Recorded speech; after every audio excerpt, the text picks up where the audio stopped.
والصلاة والسلام على سید الرسول وخاتم الانبیاء اما بعد اعوذ باللہ من الشیطان الرجیم بسم اللہ الرحمن الرحیم افحکم الجاہلیت یبغون ومن احسن من اللہ حکما لقوم یوقنون صدق اللہ العظیم۔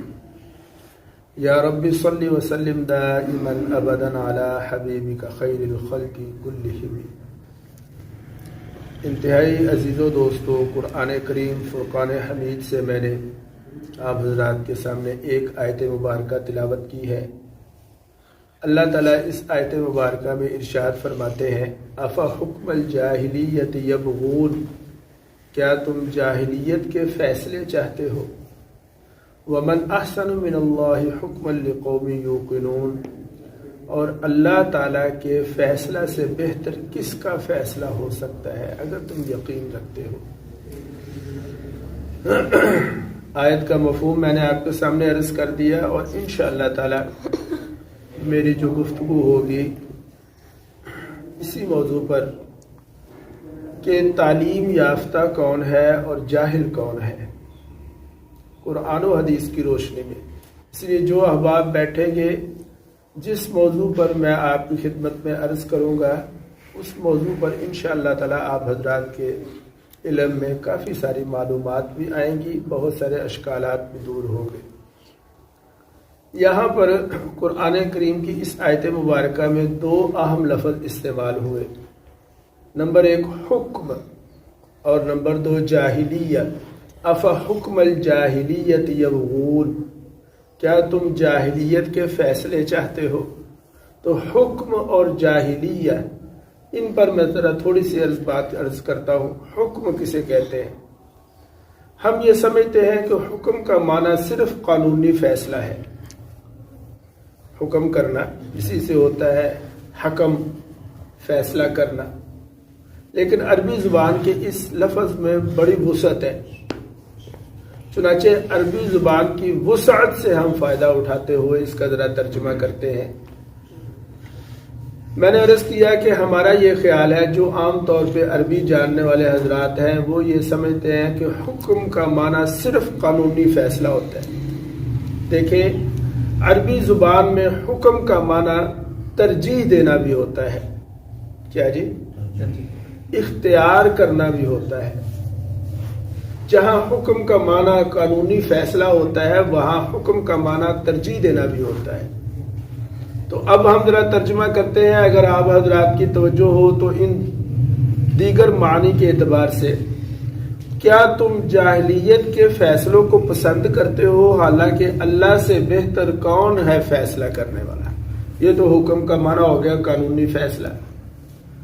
دوسرا میں نے اس کا معنی کیا ترجیح دینا، کیا تم جاہلیت کو ترجیح دیتے ہو حالانکہ اللہ تعالیٰ کی ذات سے بڑھ کر کون ذات ہو سکتی ہے جسے ترجیح دیا جائے؟ اور حکم بمعنی اختیار کرنا، کیا تم جاہلیت کی باتوں کو پسند کرتے ہو، اختیار کرتے ہو حالانکہ اللہ تعالیٰ کی ذات سے بڑھ کر کون ذات ہو سکتی ہے جسے پسند کیا جائے اور جسے اختیار کیا جائے؟ اب آپ دیکھیں نا، وسعت کے اعتبار سے اب اس آیت کے مفہوم جو ہے اس میں بھی وسعت آ گئی۔ چنانچہ اللہ تعالیٰ ارشاد فرماتا ہے کہ کیا تم جاہلیت کے فیصلوں کو پسند کرتے ہو؟ کیا تم جاہلیت کے فیصلوں کو پسند کرتے ہو؟ افحکم الجاہلیت یبغون، کیا تم جاہلیت کی باتوں کو، جاہلیت کے فیصلوں کو پسند کرتے ہو؟ کیا تم جاہلیت کو ترجیح دیتے ہو؟ کیا تم جاہلیت کو اختیار کرتے ہو؟ دوسرا لفظ میں نے کہا کہ یہاں پر استعمال ہوا جاہلیت۔ جاہلیت کسے کہتے ہیں؟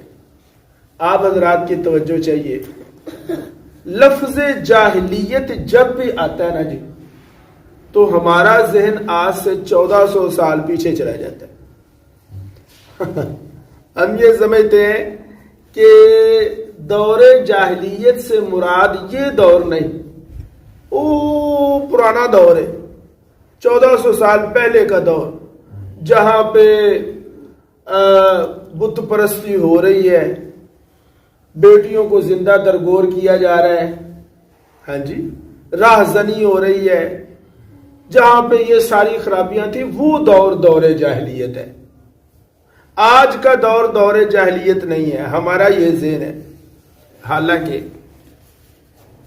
سرکار دو عالم صلی اللہ علیہ وسلم جب اس دنیا میں تشریف لائے، جس ماحول میں تشریف لائے، اس ماحول میں صرف بت پرستی نہیں ہو رہی تھی۔ کیوں جی؟ اس ماحول میں صرف دختر کشی نہیں ہو رہی تھی، بیٹیوں کو صرف زندہ درگور نہیں کیا جا رہا تھا، اس ماحول میں صرف راہ زنی نہیں ہو رہی تھی، شراب نوشی نہیں ہو رہی تھی، بلکہ ہزاروں برائیاں پائی جاتی تھی۔ چنانچہ اس دور میں، جس دور میں ہزاروں برائیاں پائی جاتی تھی، اس دور کو دور جاہلیت کہا گیا۔ آپ کو میری بات سمجھ آ رہی ہے؟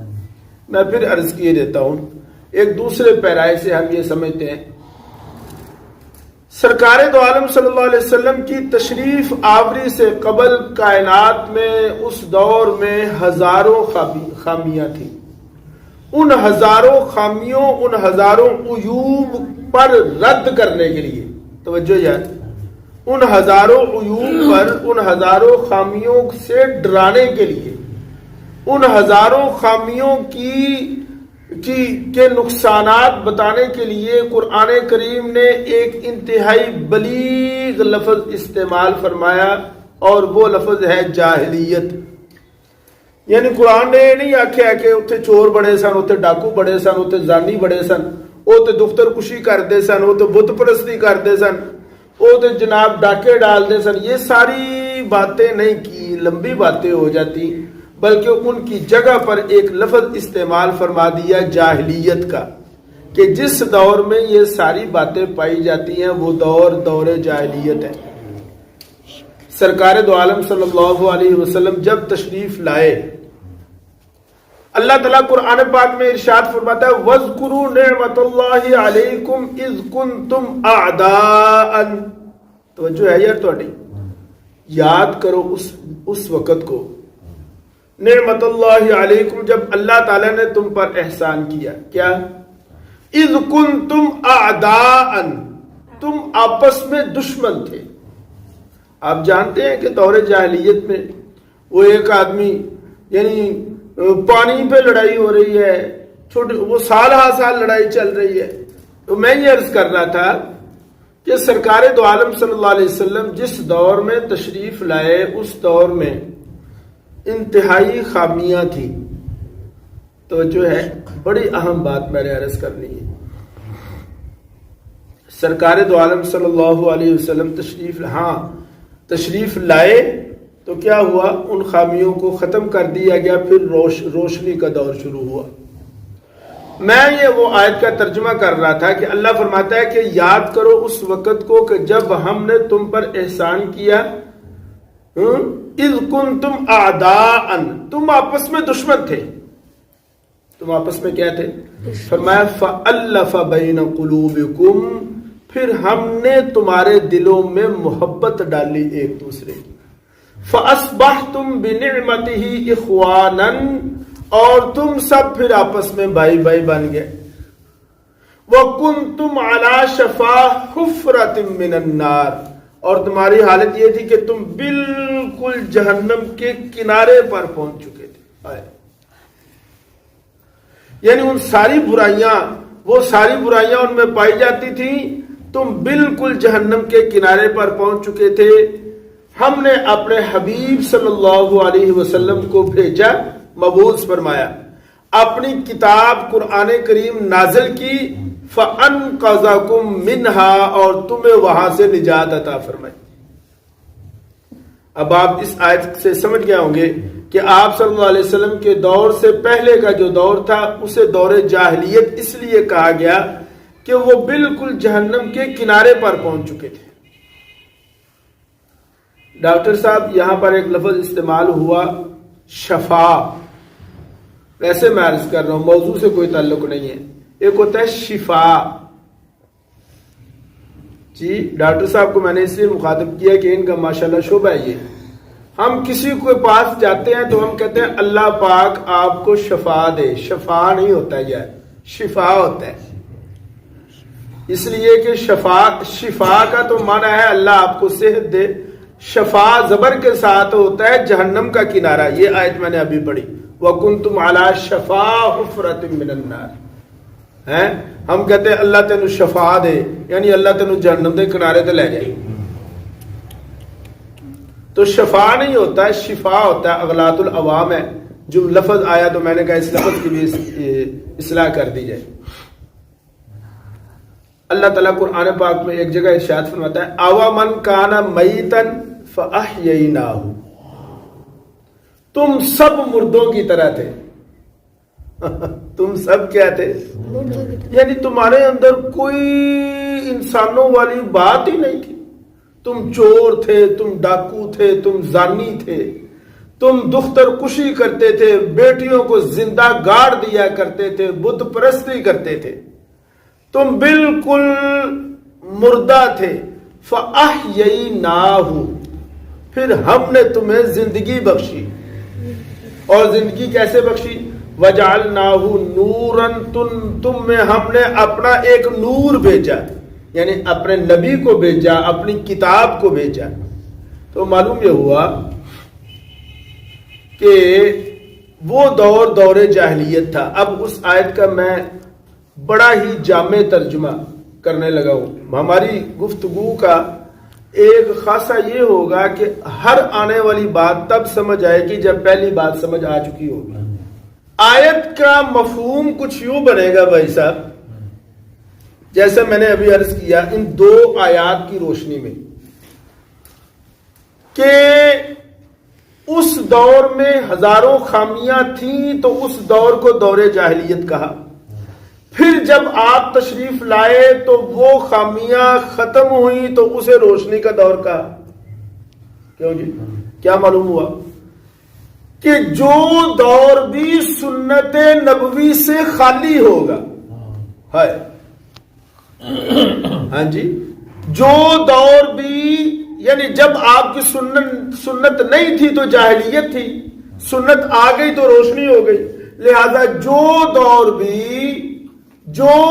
بھی سنت نبوی سے خالی ہوگا، وہ کوئی بھی دور ہو، کسی بھی زمانہ میں آئے، کسی بھی قوم میں آئے، کسی بھی معاشرہ میں آئے، وہ دور جاہلیت ہے. اللہ کرے مجھ آپ کو یہ بات سمجھ آ جائے. دیکھیں میں نے یہ عرض کیا کہ دور جاہلیت کا جب لفظ بولا جاتا ہے ہمارا ذہن پیچھے چلا جاتا ہے. نہیں، جس دور میں بھی سنت نہیں ہوگی نا وہ دور جاہلیت ہے، اور جس دور میں سنت پر عمل ہوگا وہ دور روشنی کا دور ہے. معلوم یہ ہوا کہ اگر سنت آپ صلی اللہ علیہ وسلم کی سنت آج ہم میں نہیں ہے تو آج ہم دور جاہلیت میں ہیں. اگر سرکار کی سنت آپ کا طریقہ کل ہم میں نہیں ہوگا تو ہم کل دور جاہلیت میں ہوں گے. اچھا جی، اگر سرکار دو عالم صلی اللہ علیہ وسلم کی سنت آپ کا طریقہ آج ہم میں آ جائے گا تو دور جاہلیت آج ہی ختم ہو جائے گا. یہ دور جاہلیت کسی زمانے کے ساتھ خاص بولے ذرا نہیں ہے. جس دور میں بھی سنت پر عمل ہوگا وہی دور روشنی کا دور ہوگا. جس دور میں سنت پر عمل نہیں ہوگا وہ دور جاہلیت ہوگا. اب میں اور آپ اندازہ کر لیں کہ اب جب میں نے لفظ بولا کہ کیا تم جاہلیت کو پسند کرتے ہو، تو کیا اب بھی ہمارا ذہن 1400 سال پیچھے جا رہا ہے؟ دسو یار، کیا آج جس دور میں ہم بیٹھے ہوئے ہیں، کیا آج اس دور میں وہ ساری خامیاں نہیں پائی جا رہی جو اس دور میں تھی؟ اچھا جی، اب اس پر میں نے آپ کو 3 روایات مختصراً بیان کرنی ہے، پھر اس کے بعد بات کو ختم کریں گے. اللہ تعالیٰ نے قرآن پاک میں ارشاد فرمایا وَقَرْنَ فِي بُيُوتِكُنَّ وَلَا تَبَرَّجْنَ تَبَرُّجَ الْجَاهِلِيَّةِ الْأُولَى. 22ویں پارہ میں سورہ احزاب میں یہ لفظ آیا جاہلیت. کیا فرمایا فرمایا وَقَرْنَ فِي بُيُوتِكُنَّ، اے عورتوں، اے مسلمانوں کی عورتوں، تم اپنے گھروں میں بیٹھی رہو. گل سمجھا رہی کوئی نہ کہ تم اپنے گھروں میں. وَلَا تَبَرَّجْنَ تَبَرُّجَ الْجَاهِلِيَّةِ الْأُولَى، جاہلیت کے زمانے کی طرح بے پردہ ہو کر گھروں سے باہر نہ نکلو. کیوں جی؟ اب آپ اندازہ کریں، اس آیت سے یہ معلوم ہوا کہ عورت کا بے پردہ ہو کر باہر نکلنا یہ جاہلیت کی علامت ہے. کس کی علامت ہے؟ کیونکہ قرآن یہ کہتا ہے، سورہ احزاب ہے یہ، کہ تم زمانہ جاہلیت کی عورتوں کی طرح بے پردہ ہو کر گھروں سے نہ نکلیں. لہذا آج کے اس دور میں اگر کوئی بڑی پڑھی لکھی ہو، اگرچہ کوئی عورت MBBS ڈاکٹر ہے، اگرچہ کوئی عورت PhD ڈاکٹر ہے، اگر کسی نے گریجویشن کی ہوئی ہے، بڑی پڑھی لکھی ہوئی ہے، اگر پردہ نہیں کرتی تو وہ تعلیم یافتہ نہیں، وہ جاہل ہے.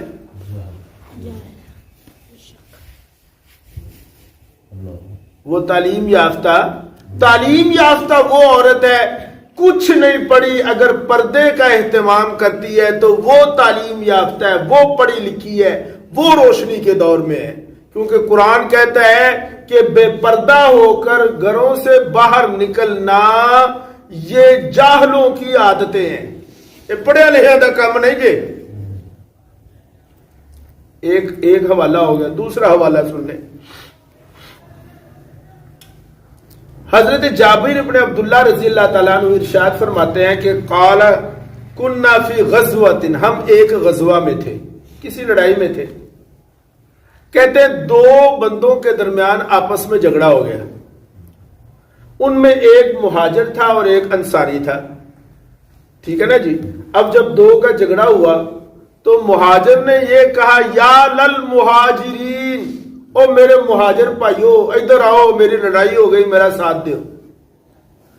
اور انصاری نے یہ کہا یا للانصار. کہتے ہیں کہ ادھر سے مہاجرین بھی اٹھ پڑے، ادھر سے انصار اٹھ پڑے، قریب تھا کہ آپس میں لڑ پڑتے. سرکار دو عالم صلی اللہ علیہ وسلم کو اطلاع ہو گئی، آپ تشریف لے آئے اور ان کو آپس میں رفع دفع کروایا اور ایک جملہ ارشاد فرمایا جو میرے آج کے موضوع کے مطابق ہے. سرکار نے فرمایا کہ تم آپس میں لڑ رہے ہو اس حال میں کہ میں تم میں موجود ہوں. نہیں یار سمجھے بات، کہ میں تم میں موجود ہوں اور تم آپس میں جھگڑ رہے ہو. پھر آپ نے فرمایا وَمَا بَالَ دَعْوَى الْجَاهِلِيَّةِ، یہ تعصب کا نعرہ جو ہے یہ جاہلیت کا نعرہ ہے. یہ نعرہ کنے لایا سے؟ یعنی کنے آواز ماری سی آؤ مہاجرو میرے ساتھ، آؤ انصاریو میرے ساتھ دو، میرا ساتھ دو. یہ نعرہ کنے کہ یہ اس میں تو نسلی تعصب کی بو آ رہی ہے. اس میں تو دیکھو دو بندے لڑتے نا تو دو بندوں میں لڑائی رہتی. اب اگر اس نے اپنے خاندان والوں کو بلا لیا تو اب خاندان لڑیں گے. اس میں نسلی تعصب کی بو آ رہی. اس نسلی تعصب کے نعرہ کو آپ نے فرمایا کہ یہ جاہلیت کا نعرہ ہے. اب آپ توجہ کریں، آج بھی اگر کوئی شخص نسلی تعصب کو ہوا دیتا ہے تو وہ جتنا مرضی پڑھا لکھا ہو، وہ وکیل ہو، وہ سائنسدان ہو، وہ علم والا ہو، دنیاوی اعتبار سے وزیر تعلیم ہی کیوں نہ ہو، اگر نسلی تعصب کو ہوا دے گا، تعصبانہ نعرے لگائے گا تو وہ پڑھا لکھا تعلیم یافتہ نہیں، وہ جاہل ہے. اچھا جی، احادیث میں تو بڑی باتیں آتی ہیں، میں نے صرف تین آپ کے سامنے چنی ہیں، ان میں سے تیسری عرض کرتا ہوں. عن المعرور، حضرت معرور کہتے ہیں لقیت ابا ذر بالربزہ، میری نا حضرت ابو ذر غفاری رضی اللہ تعالی عنہ سے ربزہ نامی جگہ پر ملاقات ہوئی. یہ ربزہ مدینہ منورہ کے باہر ایک بستی تھی، اس کا نام ربزہ تھا. حضرت ابو ذر غفاری جو تھے نا، یہ اس چھوٹی سی جو بستی تھی نا وہاں رہتے تھے. معرور کہتے ہیں کہ میری ابو ذر غفاری سے ملاقات ہوئی، تو جو ہے میری حضرت ابو ذر غفاری سے ملاقات ہوئی، میں نے دیکھا علیہ حلۃ وعلی غلامہ حلۃ، جیسا خوبصورت جوڑا انہوں نے خود پہنا ہوا تھا نا، ویسا ہی خوبصورت جوڑا ان کے غلام نے بھی پہنا ہوا تھا۔ سمجھا رہی بات؟ حضرت معرور کہتے ہیں میں کیا حضرت جی یہ جمعہ دا تسی حلہ سمجھتے ہو نا، حلہ کہتے ہیں قیمتی لباس کو، وہ لوگ جبے پہنتے تھے، ریشمی قیمتی منقش جبے پہنتے تھے، اسے حلہ کہتے ہیں۔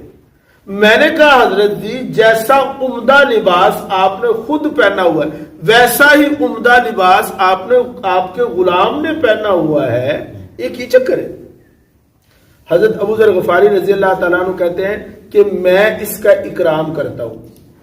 پوچھا کیوں؟ کہا یہ میرا جو غلام ہے نا، اس غلام کی وجہ سے مجھے ایک دفعہ سرکار دو عالم صلی اللہ علیہ وسلم نے ڈانٹا تھا۔ یہ کون کہہ رہے ہیں؟ ابو ذر غفاری، کبار صحابہ میں سے۔ مجھے سرکار نے ایک دفعہ ایدی وجہ تو اے نوکر دی وجہ تو منو ڈانٹیا سی، اس نوکر دی وجہ تو، اس غلام دی وجہ تو سرکار نے منو چڑکیا سی۔ اس نے پوچھا کیا ہوا تھا، ذرا واقعہ سنائے۔ کہتے ہیں فَعَيَّرْتَهُ بِأُمِّهِ، میں نے ایک دفعہ نا اس کو، توجہ ہے جی جی بڑی اہم بات، میں نے ایک دفعہ نا اس کو اس کی ماں کی گالی دی تھی۔ ایک دفعہ میں نے اس کو فَعَيَّرْتَهُ بِأُمِّهِ، امت سمجھ دے نا، ماں نو کہتے ہیں، میں نے ایک دفعہ اس کو اس کی ماں کی وجہ سے عار دلائی تھی۔ سرکار دو عالم صلی اللہ علیہ وسلم کو پتا چلا تو آپ نے فرمایا یا ابا ذر، اے ابو ذر، انک امرؤ فیک جاہلیہ اعیرتہ بامہ، کیا تو اس کو ماں کی وجہ سے عار دلاتا ہے؟ تمہارے اندر تو جاہلوں والی عادتیں ہیں۔ اب آپ ذرا فوکس کریں، توجہ کریں اس بات پر۔ ابو ذر کہتے ہیں میں نے اس کو ایک دفعہ مثلا ماں کی گالی دی تھی، تو آپ نے فرمایا کہ ابو ذر تو تو بڑا جاہل ہے۔ معلوم یہ ہوا کہ گالی دینا اچھا، اگر کوئی بڑا پڑھا لکھا ہے، پورا سوٹڈ بوٹڈ، بڑے اچھے اس کے یہاں پہ بیج لگے ہوئے، اس کی باہر گھر کے بڑی نیم پلیٹ لگی ہوئی ہے، MBBS PhD فلانم فلانا فلانا فلانا، بڑا تعلیم یافتہ، کئی ڈگریاں، کئی یونیورسٹیوں کا پڑھا ہوا پروفیسر، لیکن اگر وہ لوگوں کو بات بات پہ گالیاں دیتا ہے، وہ پڑھا لکھا نہیں ہے، جاہل ہے۔ جب سرکار نے ابو ذر کو ایک گالی دینے کی وجہ سے یہ کہہ دیا کہ یہ تو جاہلوں والی عادتیں ہیں، تو میں اور آپ کون ہیں؟ ایک بندہ پڑھا لکھا ہوا ہے، آپ کو پتا چل رہا ہے اس نے گون پہنا ہوا، سر پہ کیپ پہنا ہوا، یا اپنی مخصوص علمی جو ان کی حیثیتیں ہیں وہ اختیار کی ہوئی ہیں، سفید یا کالے لباس میں ہے، آپ کو نظر آ رہا ہے یہ جناب وکیل ہے، یہ ایسوسیٹ ہے، یہ بارائٹ لا ہے، بڑا پڑھا لکھا ہوا ہے، بڑے اس کے نام کے ساتھ بڑی ڈگریاں لگی ہوئی ہوتی ہیں، لیکن اگر وہ گالیاں دیتا ہے وہ پڑھا لکھا نہیں، وہ کیا ہے؟ جاہل ہے۔ بھائی عزیزو دوستو، بس یہ تین باتیں اور بھی ہیں، لیکن چونکہ وقت ہمارا کم ہوتا ہے، یہ تین باتیں میں نے آپ کے سامنے عرض کر دی۔ اب میں اور آپ اپنا محاسبہ کر لیں، ادھر توجہ کریں، تین باتوں کی روشنی میں دیکھ لیتے ہیں، باقی باتوں کی طرف توجہ نہیں کرتے۔ اگر ہمارے گھر کی عورتیں بے پردہ ہو کر باہر نکلتی ہیں تو وہ تعلیم یافتہ نہیں، وہ کیا ہے؟ بولو یار، جاہل ہے۔ اگر ہم نسلی تعصب پر کی بنیاد پر لڑائی جھگڑے کرتے ہیں تو ہم پڑھے لکھے نہیں ہیں، ہم کیا ہیں؟ اگر ہم اول فول بکتے ہیں، گالیاں دیتے ہیں، زبان گندی کرتے ہیں، تو ہم پڑھے لکھے نہیں ہیں بلکہ کیا ہیں؟ جاہل ہیں۔ اللہ تعالیٰ مجھ کو اور آپ کو عمل کی توفیق عطا فرمائے۔